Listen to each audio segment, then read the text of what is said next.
Welcome students. આપણે અત્યાર સુધીમાં edu.netની આ લેક્ચર સિરીઝમાં કઈ રીતના ડેટાબેઝ વર્ક કરે છે એનું આર્કિટેક્ચર સમજ્યા છીએ, એમાં કયા કયા ઓબ્જેક્ટ્સ આવે છે એના વિશે થોડી માહિતી મેળવી છે. અને લાસ્ટ વિડીયોમાં આપણે સમજ્યા છીએ કે કઈ રીતના આખો પ્રોગ્રામ વર્ક કરવાનો છે, કેના કેના ઓબ્જેક્ટ બનાવવાના છે, કયા કયા ઓબ્જેક્ટ બનાવવાના, એમાં શું પેરામીટર પાસ કરવાના છે વગેરે. આ વિડીયોમાં આપણે આપણો નવો ડેટા સોર્સ કઈ રીતે આપણા ડેટાબેઝમાં એડ કરવાનો, આપણી એપ્લિકેશનમાં નવો ડેટાબેઝ કઈ રીતે એડ કરવાનો છે એના વિશે થોડી માહિતી મેળવશું. અને પ્રેક્ટિકલી પણ આપણે વિઝ્યુઅલ સ્ટુડિયોમાં સમજશું કે કઈ રીતના ડેટા સોર્સ એડ થશે. આ વિડીયો પ્રેઝન્ટ કરું છું હું Kaushal Talsania, computer IT department, Sanjaybhai Rajguru college of diploma engineering Rajkot તરફથી. આ video specially 4th semester GTU diploma engineering student માટે મહત્ત્વનો રહેશે. તો આપણે શરૂ કરીએ. આ વિડીયોમાં આપણે સમજશું કે કઈ રીતના નવો ડેટાબેઝ આપણી એપ્લિકેશનમાં એડ કરવો. સમજીએ કયા કયા સ્ટેપ્સ છે. સૌથી પહેલાં તો આપણે નવો પ્રોજેક્ટ એડ કરવાનો રહેશે.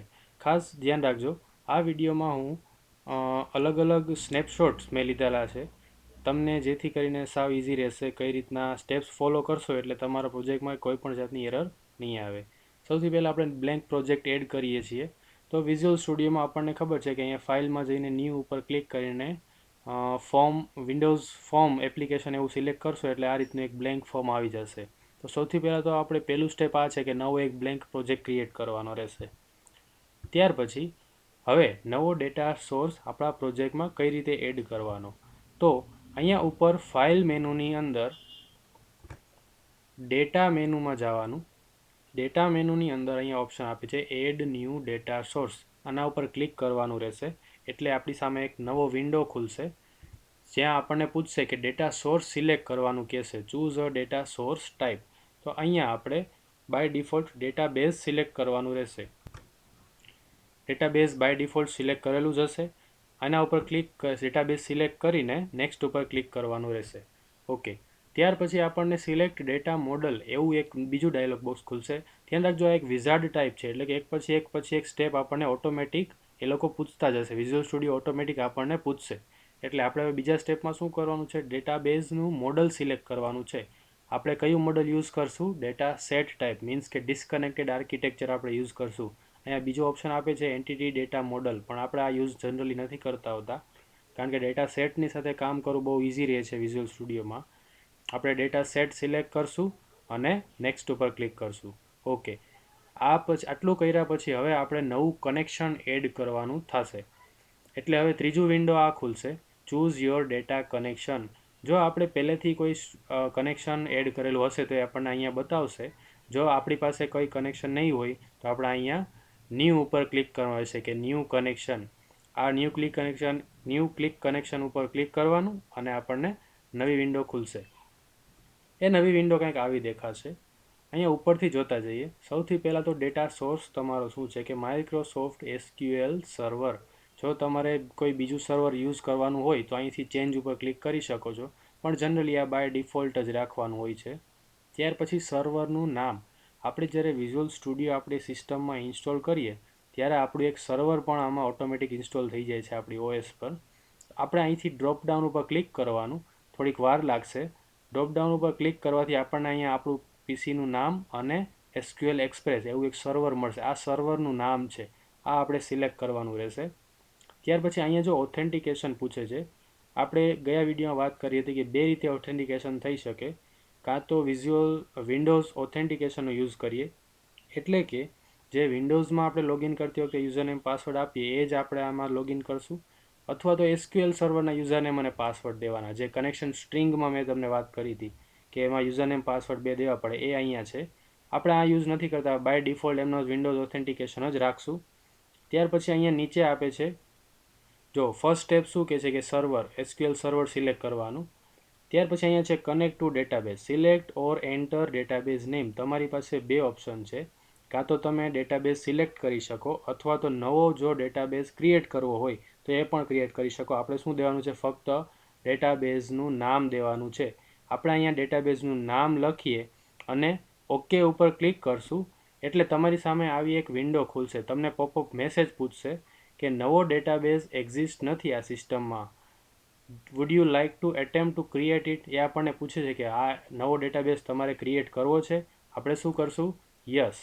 આપણે યસ ઉપર ક્લિક કરશું એટલે નવો ડેટાબેઝ જનરેટ થઈ જશે અને ઓટોમેટિકલી આપણને પાછું આ જ વિન્ડો ઉપર લે હશે જ્યાં આપણે કનેક્શન સેટ કરવાની વાત હતી. તો અહીંયા આપણે જોઈએ છીએ કે ન્યૂ ડીબી, આપણે ગઈ વિન્ડોમાં શું નામ આપ્યું હતું? ડેટાબેઝનું નામ ન્યૂ ડીબી. તો અહીંયા ઓટોમેટિકલી ન્યૂ ડીબી ડોટ ડીબીઓ આ આપણું ડેટાબેઝ થઈ ગયો છે. એડમિન પીસીમાં આ ડેટાબેઝ આપણે ડ્રોપડાઉનમાંથી સિલેક્ટ કરી લેવાનો છે. આ આપણું નવું કનેક્શન છે અને આ શું છે?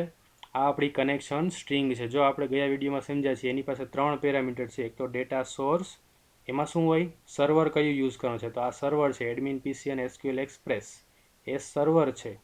ઇનિશિયલ કેટાલોગ એટલે કે ડેટાબેઝનું નામ, આ સર્વરનું નામ છે. આ સર્વર ઉપર રહેલા એક ડેટાબેઝનું નામ છે. તો ડેટાબેઝનું નામ શું?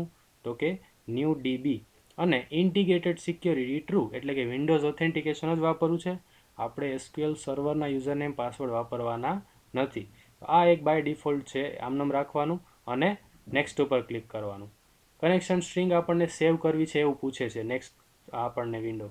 તો આપણે ટિક માર્ક યસ આપી દેવાનું છે અને આપણું આ નામ છે આનો એક વેરિયેબલ બની જશે આપણા પ્રોજેક્ટ સોલ્યુશન એક્સપ્લોરરમાં આ તમને જોવા મળશે.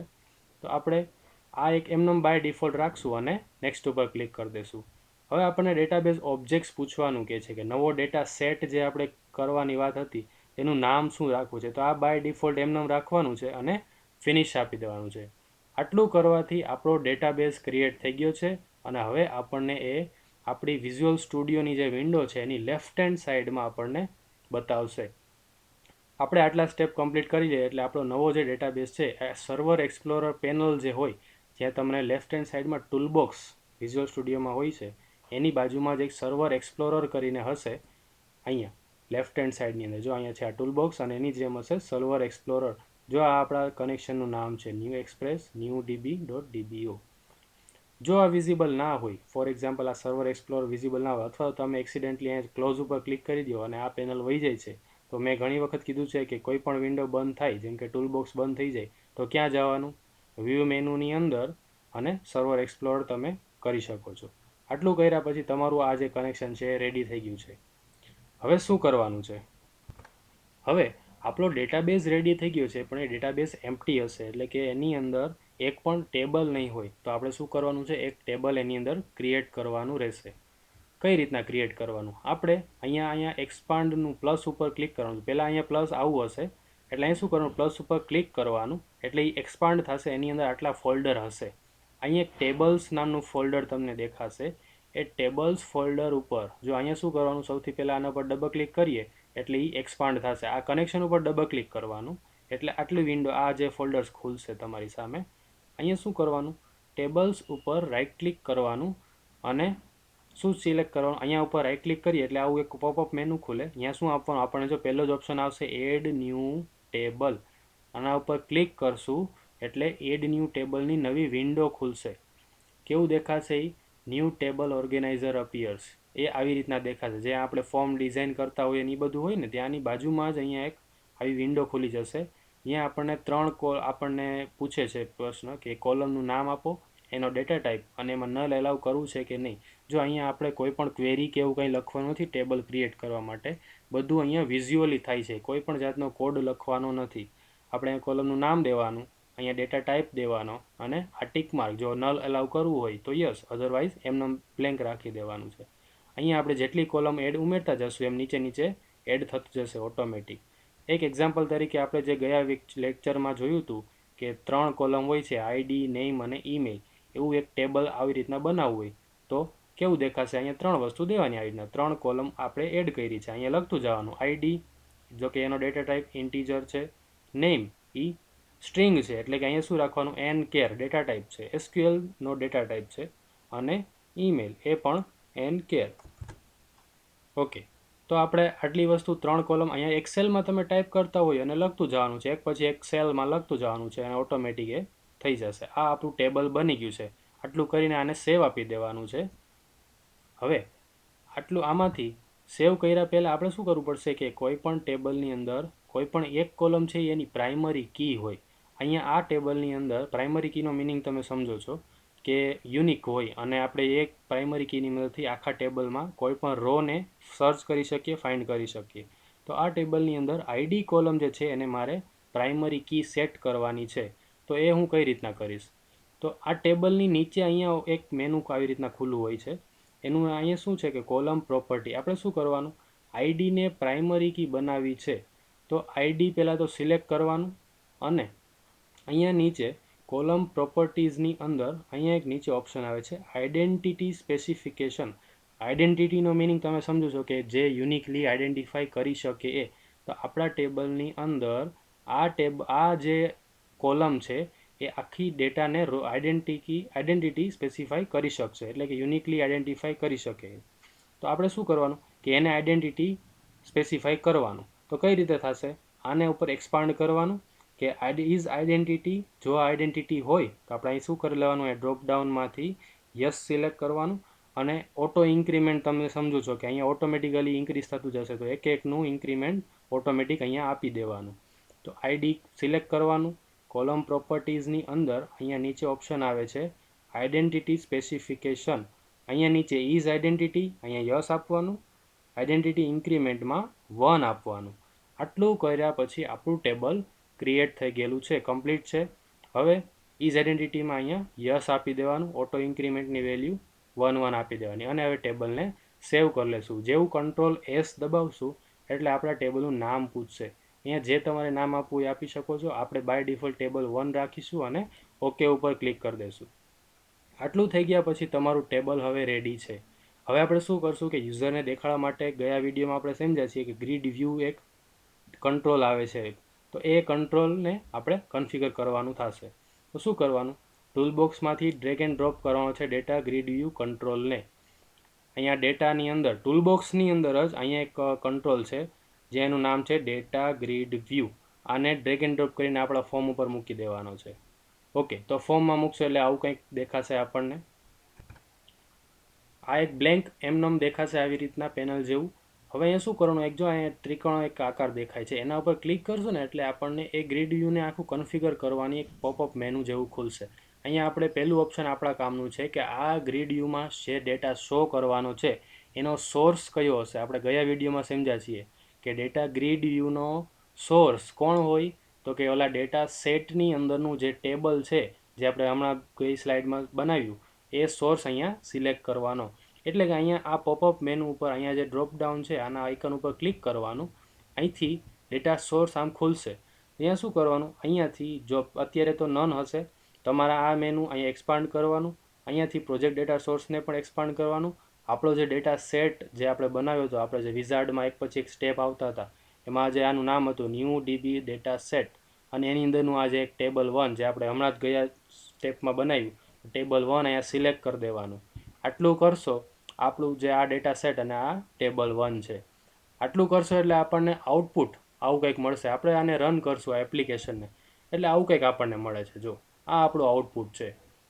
અહીંયા આપણી જે 3 કોલમ આપણે બનાવી હતી આઈડી, નેમ અને ઈમેલ, આ રીતના બ્લેન્ક દેખાશે. અહીંયા ઓટો ઇન્ક્રીમેન્ટ 1 આપેલું હતું એટલે કે 1 આવશે. પણ આપણો મેઇન જવાબ છે, અહીંયા જે પ્રશ્ન છે શું છે કે આની અંદરનો ડેટા તો કંઈ છે નહીં, તો આપણે હવે ડેટા કઈ રીતે એડ કરશું? આ તો બ્લેન્ક ટેબલ છે એમનામ જ. આપણે હજી સુધી ડેટા એન્ટર નથી કર્યો, ટેબલ બનાવ્યું છે અને ખાલી એને અહીંયા શો કરાવ્યું. તો હવે ડેટા કઈ રીતે એડ કરશું? એડ ડેટા, આ એક મહત્વનું સ્ટેપ રહેશે. હવે આપણે મેન્યુઅલી આ ટેબલમાં ડેટા એડ કરવાનો રહેશે. કઈ રીતના કરશું?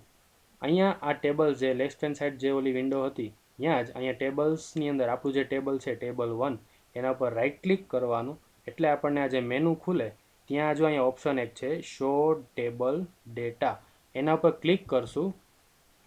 Right click on table name and select show table data. અહીંયા ટેબલ ઉપર ક્લિક કરવાનું એટલે હવે આપણે અહીંયા આવી રીતના ટેબલ એડ કરવા માટેની એક વિન્ડો ખુલશે. ફરીથી એક્સેલ જેવું જ છે. અહીંયા શું હશે? ઉપર કોલમના નામ છે કે આઈડી નામની કોલમમાં શું એડ કરવાનું, નેમમાં શું છે અને ઈમેલમાં શું. અહીંયા વારાફરતી આપણે આમ 3માં ટાઈપ કરતું જવાનું છે અને ઓટોમેટિક ડેટા એડ થતો જશે. એક્સેલમાં જેમ ટાઈપ કરીએ છીએ એમ જ અહીંયા ટાઈપ કરવાનું છે.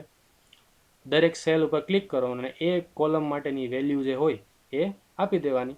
અહીંયા યાદ રાખવાનું છે કે આઈડીની વેલ્યુ આપણે આપવાની નથી. શું કામ? કારણ કે એ ઓટો ઇન્ક્રીમેન્ટ હોય છે, એટલે કે 1 2 3 4 એ ઓટોમેટિક લઈ લેશે. આપણે ખાલી બે જ વેલ્યુ આપવાની, નેમ અને ઈમેલ.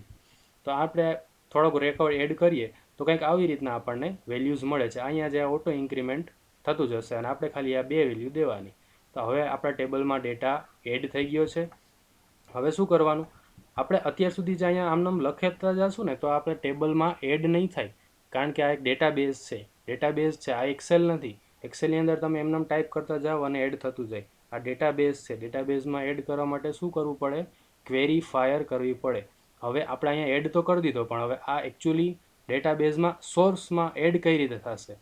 તો ઉપર મેનુ પાસે જે તમે અહીંયા એડ કરતા હોય ત્યારે અહીંયા જો એક ઓપ્શન આવે છે, આવું એક આઇકન દેખાય છે. આના ઉપર ક્લિક કરશો એટલે આપણી ક્વેરી એક્ઝિક્યુટ થઈ જશે. આ કેસમાં કઈ ઇન્સર્ટની ક્વેરી એક્ઝિક્યુટ થશે કે આ બધો ડેટા આમાં એકચ્યુઅલ ડેટાબેઝમાં ઇન્સર્ટ કરવાનો છે. એટલે આના ઉપર ક્લિક કરશું એટલે આપણી ક્વેરી એક્ઝિક્યુટ થઈ જશે અને આ બધો જે ડેટા છે એ આપણા ડેટાબેઝની અંદર પરમનન્ટલી સ્ટોર થઈ જશે. તો આટલું કર્યા પછી હવે આપણે આઉટપુટ રન કરીએ તો આપણને કંઈક આવું દેખાશે. બરાબર છે. તો હવે ફાઇનલી તમને આવડી ગયું છે કે કઈ રીતના ડેટાબેઝ રન બનાવવાનો છે, કઈ રીતના આપણું કનેક્શન એડ કરવાનું અને કઈ રીતના એ ટેબલ બનાવવાનું છે, ટેબલમાં ડેટા એડ કઈ રીતે કરવાનું છે. આ બધું તમને આવડી ગયું છે. તો હું આશા રાખું કે તમે પણ તમારા લેપટોપમાં અથવા તો તમારા જે ઘરે પીસી હોય તેમાં પ્રોગ્રામ રન કરશો અને મને આઉટપુટ તરીકે બતાવશો. જો તમને આ વિડીયોમાં કંઈ પણ ન સમજાણું હોય તો મને કમેન્ટમાં પૂછજો. Thank you very much. તો આ વિડીયોમાં આટલું જ.